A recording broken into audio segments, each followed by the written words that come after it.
السلام علیکم بچوں جی، تو امید ہے کہ آپ لوگ خیریت سے ہوں گے۔ 9th کی کلاسز شروع ہوئے 1 منتھ ہو گیا، تو کافی ٹائم سے میں ویڈیو نہیں بنا سکی، بزی تھی۔ تو آج ہم 9th کلاس کی چیپٹر 1 سے ویڈیوز بنانا شروع کریں گے۔ اچھا جی، شفقت محمود کا آپ کو پتہ چلا ہوگا، انہوں نے ایک ٹویٹ دیا ہے کہ 9th اور 10th 11 12 جتنی بھی کلاسز ہیں ان کا پچھلے سال ہوا تھا اسمارٹ سلیبس، اس سال اسمارٹ سلیبس نہیں ہوگا۔ آپ کو شروع سے ہی اینڈ تک سارے کوسچن آنسر سب کچھ آپ کو یاد کرنا ہوگا۔ تو ہو سکتا ہے کہ بیچ میں وہ دے دے اسمارٹ سلیبس۔ چلے جی شروع کرتے ہیں۔ سائنس کا تعارف اور کردار چیپٹر کا نام ہے introduction and role of science.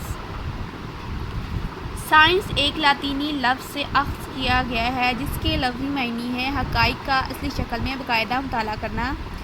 Science کا بنیادی اصول مشاہدہ اور استدلال ہے۔ تجربات کی روشنی میں سائنسی قانون واضح کرنا سائنسی طریقہ کار کہلاتا ہے۔ اس میں وہ کہہ رہا ہے کہ سائنس جو ہے وہ ایک لاطینی لفظ سے نکلا ہے جس کا جو معنی ہے وہ حقائق کا اصلی شکل میں باقاعدہ مطالعہ کرنا۔ اس کا اصول مشاہدہ اور استدلال ہے۔ سائنسی طریقہ کار جو ہے سائنسی قانون واضح کرنا۔ نیکسٹ ہے سائنس کی تاریخ، ہسٹری آف سائنس۔ سائنس اتنی قدیم ہے جتنی کہ تاریخ۔ انسان کی تخلیق کے ساتھ سائنس کی تاریخ کا آغاز ہو گیا۔ وقت گزرنے کے ساتھ ساتھ انسان نے اپنے گرد و پیش کی اشیاء کے بارے میں جو کچھ بھی سکھایا کسی نہ کسی طرح سے دریافت کیا۔ اس سے سائنس کے علم میں اضافہ ہوتا گیا۔ مثال کے طور پر جب انسان نے پہلی مرتبہ لکڑی کو جلا کر آگ حاصل کی تو قدرتی طور پر جلنے کا عمل دریافت ہوا۔ اس عمل کے ساتھ انسان نے یہ بھی دریافت کیا کہ لکڑی تو جل سکتی ہے لیکن پتھر نہیں جلتا۔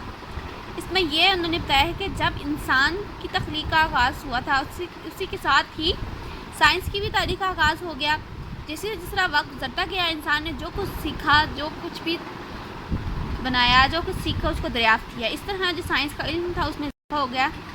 مثال کے طور پر انسان نے پہلی مرتبہ لکڑی کو جلا کر جب آگ حاصل کی تو قدرتی طور پر جلنے کا عمل دریافت ہوا۔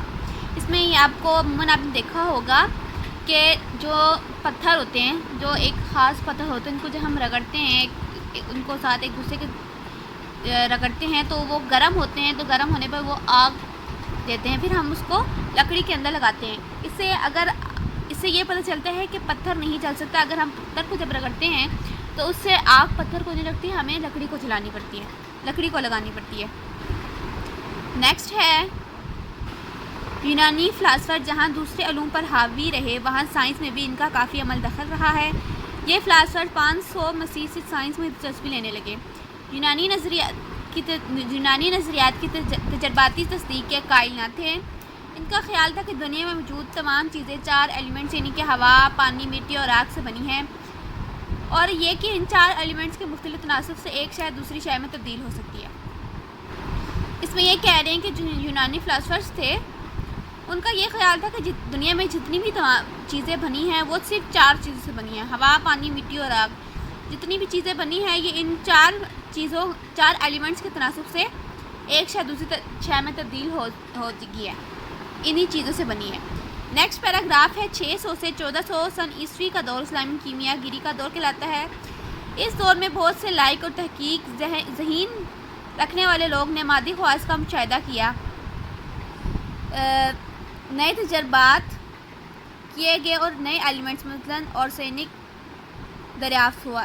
اس کمپاؤنڈز کی خاصی بڑی تعداد بنائی گئی اور بہت سے تجرباتی آلات عملی کشیدہ مثلاً ریٹا بورڈ وغیرہ بنائے گئے۔ عملی کیمیا گری کے دور کو بجا مسلمان سائنسدانوں کا دور کہا جاتا ہے۔ انہوں نے پہلی مرتبہ علمی کیمیا کو ایک تجرباتی سائنس کی حیثیت سے پیش کیا۔ اس دور میں ان گنت تجربات کیا گیا اور بہت سے نئے کیمیائی عوامل دریافت ہوئے۔ اس میں اب وہ کہہ رہے ہیں 600 سے 1400 عیسوی کا جو دور ہے وہ اسلامی کیمیا گری کا دور ہے۔ اس میں بہت سے ذہین لائق لوگوں نے مادی خواص کا مشاہدہ کیا اور نئے ایلیمنٹس مثلاً کے آرسینک بنائے۔ اس کمپاؤنڈ کی تعداد کافی بڑی تھی اور تجرباتی آلات عملی کشیدہ مثلاً ریٹارڈ وغیرہ بنائے گئے۔ عملی کیمیا کو مسلمانی سائنسدانوں کا دور کہا جاتا ہے۔ انہوں نے پہلی مرتبہ ایک تجرباتی سائنس کی حیثیت سے اسے پیش کیا ہے۔ اس دور میں بہت سے تجربات کیا گیا اور بہت سی نئی کیمیائی عوامل دریافت ہوئی۔ نیکسٹ پیراگراف ہے 13ویں صدی میں چنگیز خان اور ہراکو خان کے ہاتھوں عالم اسلام پر آنے والی تباہی کے نتیجے میں مسلمان جو پچھلی 7 صدیوں تک اہل و علم دانش کے امام و پیشوا تھے پیچھے ہٹنے لگے۔ ان کی جگہ مغرب کے ان سائنسدانوں نے لے لی جنہوں نے مسلمانوں کی قائم کردہ یونیورسٹیوں سے فیض حاصل کیا۔ انہوں نے ان سائنسی روایات کو یورپ میں فروغ دیا جو آج تک قائم ہیں۔ دور جدید کے سائنسدانوں میں گلیلیو اور Isaac Newton, Gregor Mendel, AdSense, Marconi, Einstein اور بہت سے دوسرے شامل ہیں۔ اس پیراگراف میں انہوں نے یہ بتایا ہے کہ جو چنگیز خان اور ہلاکو خان ان دونوں نے مل کے اسلام کو کافی تباہ و برباد جب کیا تھا، مطلب کہ ان کے ساتھ انہوں نے کہ دیکھا جائے اسلام کو کافی انہوں نے تباہی کے دہانے پہ کھڑا کر دیا تھا۔ تو جو سائنسدان مسلمان سائنسدان تھے انہوں نے پیچھے ہٹنا شروع ہو گئے تھے، تو جو مغرب کے سائنسدان تھے انہوں نے مسلمانوں کی بنائی ہوئی یونیورسٹی سے تعلیم حاصل کیا اور انہیں سائنسی روایات کو یورپ میں فروغ کر دیا۔ دور جدید کے سائنسدان جتنے بھی ان کے نام تھے، ایڈسن، مارکونی، آئنسٹائن اور بہت سے شامل تھے اس میں، یہ اس دور کے سائنسدان تھے۔ نیکسٹ ہے اسلام میں سائنس کا تصور، کنسیپٹ آف سائنس ان اسلام۔ اسلام ایک مکمل دین ہے جو زندگی کی تمام حقائق کو پیش نظر رکھتا ہے اور قدرت کے مظاہر اور دستیاب وسائل کو انسانی فلاح اور بہبود کے لیے استعمال میں لانے کی دعوت دیتا ہے۔ کیونکہ اسلام ایک عملی دین ہے، اس لیے جس تعلیم کی یہ تلقین کرتا ہے اس کی بنیاد دلیل، مشاہدہ، تجربہ اور نتائج کے عکس کرنے پر ہوتی ہے۔ قرآن شریف کی بہت سی آیات میں اس کی واضح ارشادات ملتے ہیں۔ قرآن مجید میں ارشاد باری تعالیٰ ہے جس کا ترجمہ یہ ہے، افلا ینظرون، کیا وہ دیکھتے ہیں، افلا یتفکرون، کیا وہ غور نہیں کرتے، افلا یتدبرون، کیا وہ تدبیر نہیں کرتے۔ قرآن کریم کی مختلف آیات میں علم اور اس کے فضیلت کا بار بار ذکر کیا گیا ہے، بلکہ وحی الہی کا آغاز ہی ایک ایسی صورت سے ہوا جس میں حضور نبی کریم صلی اللہ علیہ وسلم کو صیغہ امر یعنی کہ حتمیہ میں پڑھنے کے بارے میں ارشاد فرمایا گیا۔ ترجمہ: پڑھ سات نام پروردگار اپنے کے جس نے پیدا کیا انسان کو جمے ہوئے خون سے، پڑھ اور پروردگار تیرا بہت کرم کرنے والا ہے جس نے قلم سے تعلیم دی اور انسان کو وہ علم دیا جسے وہ نہ جانتا تھا۔ یہ سورہ علق کی آیت نمبر 1 سے 5 ہے۔ قرآنی آیات کی طرح متعددہ احادیث میں بھی علم، اس کی اہمیت، مسلمانوں پر اس کی فرضیت کو بیان کیا گیا ہے۔ مثلا حضور صلی اللہ علیہ وسلم نے ارشاد فرمایا، ہر مسلمان مرد عورت پر علم حاصل کرنا فرض ہے۔ اسی طرح ایک اور حدیث ہے، گود سے قبر تک علم حاصل کرو، مطلب کہ اس حدیث کا مطلب ہے کہ ماں کی گود سے لے کر قبر تک علم حاصل کرو۔ ارشاد باری تعالیٰ، اور ہم نے ہر چیز سے جوڑا پیدا کیا تاکہ تم سمجھو، انسان اور دیگر جانداروں میں تو ہم ہر جنس کے جوڑے کا مشاہدہ کر رہے ہیں۔ تاہم سائنسدان بتلاتے ہیں کہ چھوٹے سے چھوٹے کیڑے مکوڑے سے لے کر سمندر کی بڑی سے بڑی مخلوق تک ہر چیز کو اللہ تعالیٰ نے جوڑا پیدا کیا۔ نر و مادہ کے جوڑے سے ہی آگے حیوانات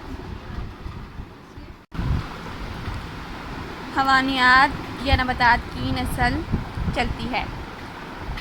یہاں اب وہ اس میں یہ کہہ رہے ہیں کہ ویسے اس میں تو اتنی سمجھنے والی کوئی بات ہے نہیں، ایزی سا ہے یہ۔ اس میں یہ کہہ رہے ہیں کہ اسلام ایک عملی دین ہے جس کی تعلیم کی تلقین کرتا ہے۔ اس کی جو بنیاد ہے وہ دلیل، مشاہدہ، تجربہ اور نتائج کے عکس پر ہوتی ہے۔ قرآن شریف میں ارشاد ہے کہ کیا وہ نہیں دیکھتے، کیا وہ غور نہیں کرتے، کیا وہ تدبیر نہیں کرتے۔ قرآن کریم کی مختلف آیات میں علم اور اس کی فضیلت کا بار بار ذکر ہے۔ حضرت محمد صلی اللہ علیہ وسلم کو جو پہلی وحی نازل ہوئی تھی وہ بھی علم کے ہی حوالے سے ہوئی تھی۔ حضور صلی اللہ علیہ وسلم نے بھی علم کی اہمیت پر زور دیتے ہوئے فرمایا ہے کہ ہر مسلمان مرد عورت کا علم حاصل کرنا فرض ہے، اور ایک اور حدیث میں کہا ہے کہ ماں کی گود سے لے کے قبر تک علم حاصل کرو۔ اللہ تعالیٰ کا ارشاد ہے کہ اور ہم نے ہر چیز سے جوڑا پیدا کیا تاکہ تم سمجھ سکو۔ انسان اور دیگر جانداروں میں ہم جنس کے جوڑے پیدا کیے گئے ہیں تاہم سائنسدان بھی یہ بتلاتے ہیں کہ چھوٹے سے کیڑے سے لے کر سمندر کی بڑی سے بڑی مخلوق تک ہر چیز کا اللہ تعالیٰ نے جوڑا پیدا کیا ہے۔ آگے ہے، اگر انسان ان چیزوں میں غور و فکر کرے تو اللہ تعالیٰ کی قدرت اور اس کی وحدانیت سمجھ میں آ سکتی ہے۔ تاہم ہم نصیحت کریں کہ سورۃ الکہف میں اللہ تعالیٰ فرماتا ہے، فرما دیجئے کہ اگر میرے رب کی باتیں لکھنے کے لیے سمندر کا پانی روشنائی کی جگہ ہو تو میرے رب کی باتیں ختم ہونے سے پہلے سمندر کا پانی ختم ہو جائے گا اور باتیں احاط میں نہ آئیں گی، اگرچہ اس سمندر کی مثل ایک دوسرا سمندر اس کی مدد کے لیے ہم لے کر آئے۔ اس سے پتہ یہ چلتا ہے کہ انسان علم و عقل اور حقائق کی اشیاء کے ادراک سے عاجز ہے۔ سورہ بنی اسرائیل میں ارشاد ہے، اور تمہیں نہایت تھوڑا علم دیا گیا ہے۔ بڑے بڑے سائنسدان حقیقت کے علم کا دعویٰ نہیں کر سکتے اور ان کی نظریات آئے دن بدلتے رہتے ہیں۔ قرآن پاک نے ہمیں غور و فکر کی دعوت دی اور یہی سائنس کی بنیاد ہے۔ اب ادھر وہ یہ کہہ رہے ہیں کہ اگر انسان ان چیزوں پہ غور و فکر کرے تو اللہ تعالیٰ کی قدرت اور وحدانیت اس کی سمجھ میں آ سکتی ہے۔ سورۃ الکہف میں انہوں نے فرمایا ہے کہ اگر میرے رب کی باتیں سمندر کا پانی روشنائی جگہ کو کہہ رہے، سمندر کو کہہ رہے، اس کا پانی روشنائی جگہ کو کہہ رہے ہوں تو میرے رب کی باتیں ختم ہو جائیں گی، مگر میرے رب کی باتیں ختم نہ ہوں گی، اس سے پہلے پہلے سمندر کا پانی ختم ہو جائے گا۔ اگرچہ اس سے مراد انہوں نے سمندر کو کیا ہے کہ مثل ایک دوسرے سمندر اس کی مدد کے لیے ہم لے کر آئے ہیں۔ اس سے انسان کی علم و حقائق کی اشیاء کے بارے میں پتہ چلتا ہے۔ سورہ بنی اسرائیل میں اللہ تعالیٰ نے فرمایا ہے، اور تمہیں نہایت تھوڑا علم دیا گیا ہے۔ بڑے بڑے سائنسدان یہ جو حقیقت کا علم ہوتا ہے اس کا دعویٰ نہیں کر سکتے، ان کے نظریات آئے دن جو ہوتے ہیں وہ بدلتے رہتے ہیں، کبھی کیا وہ کہتے ہیں کبھی کیا۔ قرآن پاک نے ہمیں غور و فکر کی دعوت دی ہے، یہی سائنس کی بنیاد ہے۔ آج کے لیے اتنا ہی۔ میرے چینل کو لازمی سبسکرائب کرنا، میری ویڈیو کو لائک کرنا مت بھولنا۔ انشاءاللہ نیکسٹ ویڈیو میں ملیں گے، اور میرے چینل کو سبسکرائب آپ لازمی کرنا، کیونکہ 9th کی صرف سائنس کی نہیں ہوگی، سائنس سبجیکٹ میں آپ کو کراؤں گی کافی سارے، مطلب کہ کوشش کروں گی سارے ہی سبجیکٹ جتنے بھی ہوتے ہیں، فزکس، کیمسٹری اور آرٹ سبجیکٹس بھی ہوتے ہیں، کوشش کروں گی کہ وہ سارے ہی کراؤں کیونکہ ٹائم کم ہے۔ مئی یا جون میں شفقت محمود نے کہا ہے کہ پیپرز ہوں گے بورڈ کے، اب یہ نہیں پتہ کہ کون سے ہوں گے، لیکن شاید ہوں گے۔ بس دعا کریں آپ لوگوں کا سلیبس کم ہو جائے تو آپ لوگوں کے لیے زیادہ اچھا ہوگا۔ اچھا جی، میرے چینل کو سبسکرائب کرنا، ملتے ہیں نیکسٹ ویڈیو میں۔ اللہ حافظ۔